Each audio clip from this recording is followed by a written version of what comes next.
7월 15일 수요일입니다. 하나님 말씀을 로마서 5장 19절에서 읽습니다.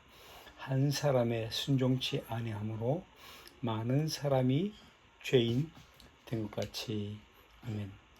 여러분, 하나님 말씀에서 인간을 죄인이라고 하는 것은 무슨 악을 행하였느냐 그렇지 않느냐 하는 문제와는 별개의 것입니다. 그것은 행동 이전의 문제이죠. 수명적으로 우리 모두는 죄인이라는 신분을 가지고 이 세상에 태어나는 것입니다. 그러므로 죄를 지어서 죄인이라기보다는 죄인이기 때문에 죄를 짓는 자들인 것입니다. 왜 그렇습니까? 우리 조상 아담의 불순종 때문이지요. 그가 죄를 지을 때 우리도 함께 그 자리에서 죄를 지었기 때문입니다. 이것을 신학적인 용어로는 원죄라고 부르지요. 그리고 우리가 이 원죄의 교리를 받아들일 수밖에 없는 뚜렷한 증거가 있습니다. 아무리 이성에 맞지 않는 교리라 할지라도 증거가 뚜렷하다면 믿을 수밖에 없는 것입니다. 손을 들 수밖에 없는 것이죠. 그 증거가 무엇입니까? 로마서 말씀 5장 13절 14절에 보면 죄가 율법이 있기 전에도 세상에 있었으나 율법이 없을 때는 죄를 죄로 여기지 아니하느라.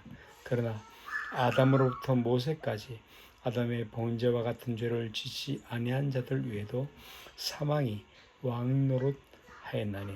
아멘. 이 말씀은 좀 어려워 보이는 말씀이기도 하지만 금방 주의해 보면 이해할 수 있는 말씀입니다. 우리가 아는 것처럼 하나님으로부터 율법을 받은 사람은 모세입니다. 그리고 그가 태어나기 이전에는 명문화된 율법이 없었지요.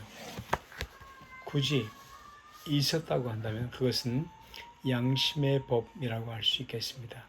죄를 지으면 양심이 가책을 받습니다. 이것이 그들에게 법이었죠. 그래서 모세 이전 사람들은 사람을 죽이는 것을 가장 큰 죄로 여겼고 그 밖에 다른 죄들은 대수롭지 않게 생각하게 되었습니다. 13절에 죄를 죄로 여기지 아니었다 하는 이 말씀은 악을 행할 때에도 죄가 되지 않았다 하는 의미가 아니죠.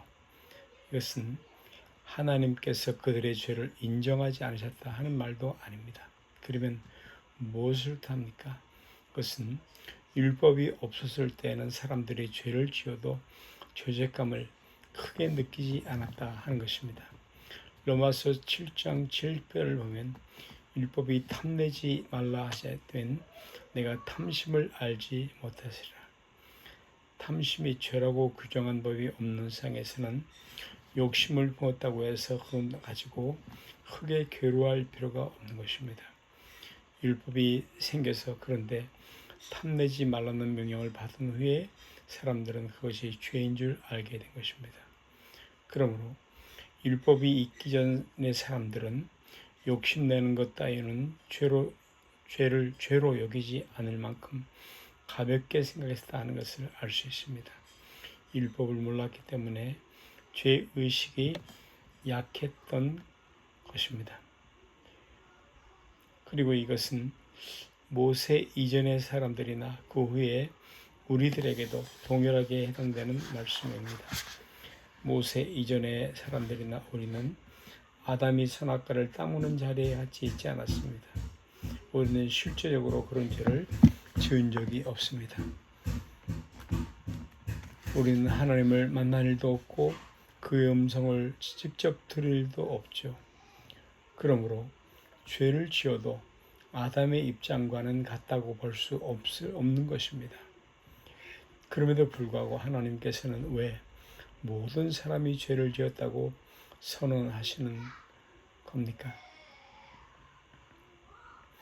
불합리하지 않습니까? 그러나 그 주장이 틀렸다는 확실한 증거가 있죠.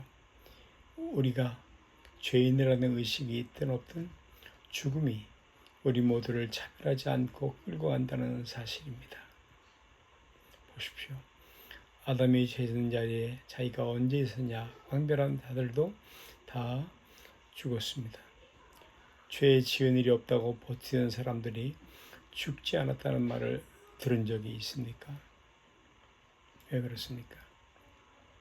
죽음이라는 것은 아담이 범죄함으로 하나님이 내리신 벌인 것입니다. 왜 사람들이 죽음의 벌을 받습니까? 죄를 지지 않았다면 그 벌로 임하지 않아야 합니다. 그런데 왜 죽느냐 하는 것이죠. 죽는 것은 분명히 공범자라는 것을 말하는 수가 있습니다. 죄를 안 범했는데 왜 죽습니까? 오늘 본문의 미추어 말씀을 들으면 답이 나옵니다. 그것은 죄인이니까 죽는 것이다 하는 말씀인 것입니다. 누가 이 뚜렷한 증거를 부인할 수 있겠습니까? 죄를 안 지었다면 사람이 살아야 하지 않겠습니까? 그런데 왜 죽느냐 하는 말입니다. 행위만으로 죄를 논한다면 안 죽어야 하지 않겠습니까? 여기서 말하는 사망이란 육적 죽음과 영적 죽음을 총체적으로 포함하는 것을 의미합니다. 그리고 육신의 죽음은 영적 죽음을 나타내는 상징이라고 볼 수 있겠습니다. 사람이 한번 죽는 것은 정해진 운명이라고 말하고 있습니다. 히브리 9장 10절에 한 번 죽는 것은 사람에게 정하신 것이요. 아멘. 하늘에 계신 우리 아버지여 이름이 거룩히 여김을 받으시오며 나라의 마옵시며 뜻이 하늘에서 이룬 것 같이 땅에서도 이루어지이다. 오늘 우리에게 일용할 양식을 주옵시고 우리가 우리에게 죄 지은 자를 사인 것 같이 우리 죄를 사하여 주옵시고 우리를 시험에 들게 하지 마옵시며 다만 악에서 구하옵소서. 나라와 권세와 영광이 아버지께 영원히 있사옵나이다.